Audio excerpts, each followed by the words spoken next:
السلام عليكم ورحمة الله وبركاته. الحمد لله رب العالمين والعاقبة للمتقين والصلاة والسلام على أشرف المرسلين وآل كل والصحابة أجمعين أما بعد. ഒരുപാട് മാസങ്ങൾക്ക് ശേഷം എന്ന് തന്നെ പറയാം നമ്മൾ ഒരു പുതിയ വീഡിയോയുമായി വരികയാണ്. ഇൻഷാ അല്ലാഹ് ഇനി നമുക്ക് വീഡിയോകൾ പ്രതീക്ഷിക്കാവുന്നതാണ്. ചില തിരക്കുകൾക്കും മറ്റുള്ള അസൗകര്യങ്ങളും കാരണമായി കൊണ്ടായിരുന്നു നമ്മൾ ഇതുവരെ നമ്മുടെ ഈ ചാനലിൽ വീഡിയോ പോസ്റ്റ് ചെയ്യാതിരുന്നത്. ഇനി നിങ്ങളുടെ സപ്പോർട്ടും സഹകരണവും പ്രതീക്ഷിക്കുന്നു. നിങ്ങൾ ഈ ചാനൽ പരമാവധി ഷെയർ ചെയ്ത് സബ്സ്ക്രൈബ് ചെയ്ത് സപ്പോർട്ട് ചെയ്യുക. ഞാൻ കൂടുതൽ ആമുഖത്തിലേക്ക് കടക്കാതെ എൻ്റെ വിഷയത്തിലേക്ക് വരാം. നാളെ മെയ് 8. അതെന്താ? നാളെ മെയ് 8 എല്ലാവർക്കും അറിയുന്ന ദിവസമാണ്. പക്ഷെ അതിനൊരു പ്രത്യേകതയുണ്ട്. ഈ വർഷത്തെ മെയ് 8 പ്രത്യേകതയുണ്ട്. എന്താ? SSLC റിസൾട്ട് വരുന്ന ഒരു ദിവസമാണ് നാളെ. നമ്മുടെ കേരളത്തിൽ ഒരുപാട് വിദ്യാർത്ഥികൾ ഈ വർഷം SSLC എഴുതിയിട്ടുണ്ട്. SSLCയുടെ ഫുൾ ഫോം അറിയുന്നവർ കമന്റ് ചെയ്യാൻ മറക്കരുത്. ഞാനിത് പറയാനുള്ള കാരണം, ഒരു സദസ്സിൽ ഒരു ക്ലാസ്സിൽ പോയപ്പോൾ ഞാൻ കുട്ടികളോട് SSLCയുടെ ഫുൾ ഫോം ചോദിച്ചപ്പോൾ 10ാം ക്ലാസ്സിൽ പഠിക്കുന്ന കുട്ടികൾക്ക് അതിൻ്റെ ഫുൾ ഫോം അറിയില്ല എന്നുള്ളതാണ് വാസ്തവം. അതുകൊണ്ടാണ് ഞാനിങ്ങനെ പറയാനുള്ള കാരണം.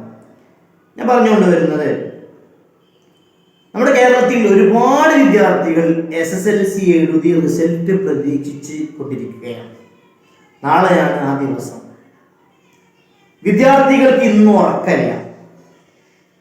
എല്ലാവരും വലിയ പ്രയാസത്തിലും ടെൻഷനിലുമാണ്. ഏത് പഠിക്കുന്ന വിദ്യാർത്ഥിയാണെങ്കിലും ചെറിയൊരു ഭയം, ഒരു പേടി അവൻ്റെ മനസ്സിൽ ഉണ്ടാവും, സംശയമില്ല. നമ്മളൊക്കെ SSLC കഴിഞ്ഞ് വന്നവരാണ്. നമുക്കൊക്കെ അതുപോലെയുള്ളൊരു അനുഭവം ഉണ്ടായിട്ടുണ്ടാവും. വിദ്യാഭ്യാസം എന്ന് പറയുന്നത് ഒരു മനുഷ്യനെ സംബന്ധിച്ചിടത്തോളം അവൻ്റെ ജീവനാഡിയാണ്. ഇസ്ലാം വളരെ വ്യക്തമായി എഡ്യൂക്കേഷനെ കുറിച്ചും വിദ്യാഭ്യാസത്തെക്കുറിച്ചും വളരെ കൃത്യമായി പ്രതിപാദിക്കുന്നത്. ഇസ്ലാം മാത്രമല്ല, ലോകത്തിലെ എല്ലാ മതങ്ങളും വിദ്യാഭ്യാസത്തെ പ്രോത്സാഹിപ്പിക്കുകയും വിദ്യാഭ്യാസത്തിന്റെ മഹത്വത്തെക്കുറിച്ച് സംസാരിക്കുന്നവരും വിദ്യാഭ്യാസത്തിന്റെ ആവശ്യതയെക്കുറിച്ച് പറയുന്നവരും പറഞ്ഞുകൊണ്ടിരിക്കുന്നവരുമാണ്. അതിൽ കൂടുതൽ പറയേണ്ട ആവശ്യം നിങ്ങൾക്കില്ല. എല്ലാവർക്കും വിദ്യാഭ്യാസത്തെ കുറിച്ച് അറിയാം. വിദ്യ നുകർന്നാലും അറിവ് പഠിച്ചാലും അതുകൊണ്ടുണ്ടാവുന്ന നേട്ടങ്ങളും ഒക്കെ നമുക്കറിയാം. ഞാൻ അതിലേക്കൊന്നും കടക്കുകയില്ല. എൻ്റെ വിഷയത്തിലേക്ക് വരാം. നാളെ SSLC റിസൾട്ട് പ്രഖ്യാപിക്കുകയാണ്. നമ്മളൊരു കാര്യം ചിന്തിക്കേണ്ടത്, മനുഷ്യനെ അല്ലാഹു തആല പഠിച്ചത് എല്ലാവർക്കും ഒരേ ബുദ്ധി അല്ലാഹു തആല കൊടുത്തിട്ടില്ല. ഇപ്പൊ ഒരു ക്ലാസ്, ആ ക്ലാസ് നമ്മളെടുത്ത് പരിശോധിച്ചു. ആ ക്ലാസ്സിൽ എല്ലാ കുട്ടികൾക്കും ഒരുപോലെയുള്ള ബുദ്ധിയല്ല ഉള്ളത്. അതിൽ നല്ല ബുദ്ധിയുള്ളവരുണ്ടാവും, ആവറേജ് ഉള്ളവരുണ്ടാവും, ലോ ഉള്ളവരുണ്ടാവും.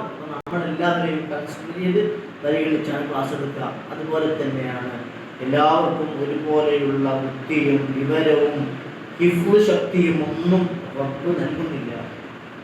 അപ്പോൾ നമ്മൾ ഒരിക്കലും നമ്മുടെ മക്കൾ ആ മക്കളെ വെച്ച് മറ്റുള്ള മക്കളുമായി കമ്പയർ ചെയ്യും. നാളെ റിസൾട്ട് വരിക, SSLC റിസൾട്ട് വരിക, മറ്റന്നാളെ +2 റിസൾട്ട് വരിക. നമ്മുടെ മക്കൾക്ക് വലിയ ടെൻഷനില്ല. മക്കളോട് പറയാനുള്ളത്, നിങ്ങൾ ടെൻഷൻ അടിക്കുക വേണ്ട. കാരണം SSLC തോറ്റവർ വരെ ജീവിതത്തിന്റെ വലിയ നിലയിലെത്തിയിട്ടുണ്ട്. നമുക്ക് ചരിത്രത്തിൽ കാണാൻ കഴിയും. അപ്പോ നമുക്ക് എത്ര മാർക്ക് കിട്ടിയാലും അതിൽ നമ്മൾ സന്തോഷിക്കുക. പ്രിയപ്പെട്ട രക്ഷിതാക്കളോട് എനിക്ക് ഓർമ്മപ്പെടുത്താനുള്ളത്, നമ്മുടെ മക്കൾക്ക് ചിലപ്പോൾ A+കളുടെ എണ്ണം കുറഞ്ഞു പോയേക്കാം, അല്ലെങ്കിൽ A+കളുടെ എണ്ണം കൂടിപ്പോയേക്കാം. രണ്ടും സംഭവിക്കാം. ചിലപ്പോൾ ഒരുപാട് A+ പ്രതീക്ഷിക്കുന്ന വിദ്യാർത്ഥികൾക്ക് A+ കുറയും, A+ തീരെ കിട്ടൂല എന്നെങ്കിൽ വിദ്യാർത്ഥികൾക്ക് A+ ഒക്കെ സംഭവിക്കും. പക്ഷേ നമ്മൾ മനസ്സിലാക്കേണ്ട കാര്യം, രക്ഷിതാക്കളോടാണ് ഞാൻ പറയുന്നത്, നമ്മുടെ മക്കൾക്ക് മാർക്ക് കുറഞ്ഞാൽ കൂടിയാൽ അവരെ നമ്മൾ ചേർത്ത് പിടിക്കണം. അവിടെയാണ് നമ്മുടെ മക്കൾക്ക് നമ്മൾ കൊടുക്കുന്ന ഏറ്റവും വലിയൊരു പ്രൊട്ടക്ഷൻ. ചേർത്ത് പിടിക്കാനൊരു മനസ്സ് നമ്മൾ കാണിക്കണം.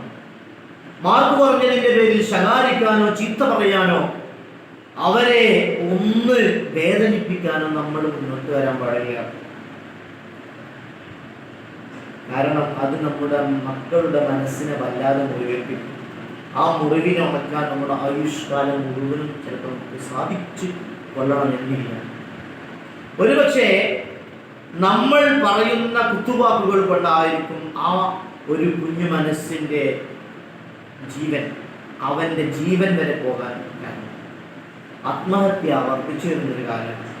ചെറിയ നിസ്സാര കാര്യങ്ങൾക്ക് വേണ്ടി മക്കൾ ആത്മഹത്യ ചെയ്യുകയാണ്. ഒരിക്കലും നമ്മൾ മാർക്ക് കുറഞ്ഞതിൻ്റെ പേരിൽ അവരെ ചീത്ത പറയരുത്. മറിച്ച് അവർക്ക് വേണ്ട നിർദ്ദേശങ്ങൾ കൊടുക്കാൻ നമുക്ക്, മോനെ സാരമില്ല, നമുക്ക് പരിഹാരം ഉണ്ടാക്കാം, അങ്ങനെ അവർക്ക് വേണ്ട നിർദ്ദേശങ്ങൾ നൽകി. ഒരു കുട്ടി തോറ്റു എന്ന് നോക്കുക, തോറ്റാൽ അവനെ താഴടിക്കുന്നതിന് പകരം ചേർത്ത് പിടിച്ചുകൊണ്ട് സമാധാനത്തിന്റെ വാക്കുകൾ കൊടുത്ത് അവനെ തണുപ്പിക്കണം. പരീക്ഷ നമുക്കുണ്ട്, അവനെ പ്രിപ്പയർ ചെയ്യാം, അവനെ നമുക്ക് അതിന് തയ്യാറാക്കാം. നമുക്ക് അവിടെയും ചാൻസ് ഉണ്ട്. മുഴുവൻ A+ നേടിയ ഒരു കുട്ടി അല്ലെങ്കിൽ രക്ഷിതാവ് ചിന്തിക്കേണ്ടത് ഞാനെല്ലാം നേടിയെടുത്തു എന്നല്ല. അവിടെ അവൻ ചിന്തിക്കേണ്ടത് മുഴുവൻ വിഷയത്തിനും A+ കിട്ടി, ഇനി എന്ത്?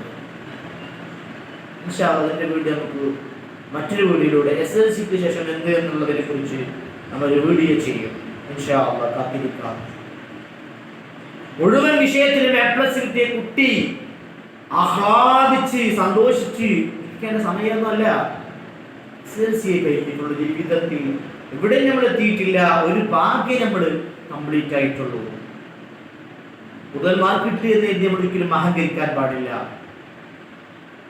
കുറഞ്ഞ മാർക്ക് കിട്ടിയെന്ന് എഴുതി നിരാശപ്പെടാൻ പാടില്ല. നമ്മൾ ഒരിക്കലും തളരാതെ നമ്മൾ നമ്മുടെ മനസ്സിനെ നിയന്ത്രിച്ചുകൊണ്ട് ഇൻഷാ അല്ലാഹ് see you at the top, എന്നെ നിങ്ങൾക്ക് ടോപ്പിൽ കാണാം എന്ന ഒറ്റ മുദ്രാവാക്യവുമായി കടന്നു നിന്നാൽ, അങ്ങനെ അവൻ മനസ്സുകൊണ്ട് വിചാരിച്ചാൽ തീർച്ചയായിട്ടും അവർക്ക് വലിയ നിലയിലെത്താൻ കഴിയും.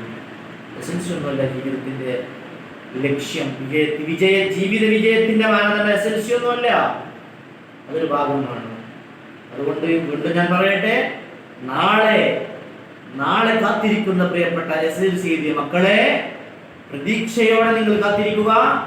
കുറഞ്ഞാലും കൂടിയാലും നമുക്കുള്ളത് നമുക്ക് കിട്ടും. അതിൽ സംതൃപ്തരാവുക, വിഷമിക്കാതിരിക്കുക. പ്രിയപ്പെട്ട രക്ഷിതാക്കളെ, നിങ്ങൾ നിങ്ങളുടെ മക്കളെ മറ്റുള്ളവരുമായി കമ്പയർ ചെയ്ത് അവരെ മാനസികമായി തകർക്കരുത്, മാനസികമായി അവരെ ഡിപ്രഷനിലാക്കരുത്. അവരെ ചേർത്ത് പിടിക്കുക, അവരെ നെഞ്ചോട് ചേർക്കുക, അവർക്ക് ആശ്വാസം നൽകുക. നാളെയുടെ പുലരി നിങ്ങളുടേതാവട്ടെ. Best of luck. ഇൻഷാ അല്ലാഹ് നാളെ നമുക്ക് കാണാം. അസ്സലാമു അലൈക്കും വറഹ്മത്തുള്ളാഹി.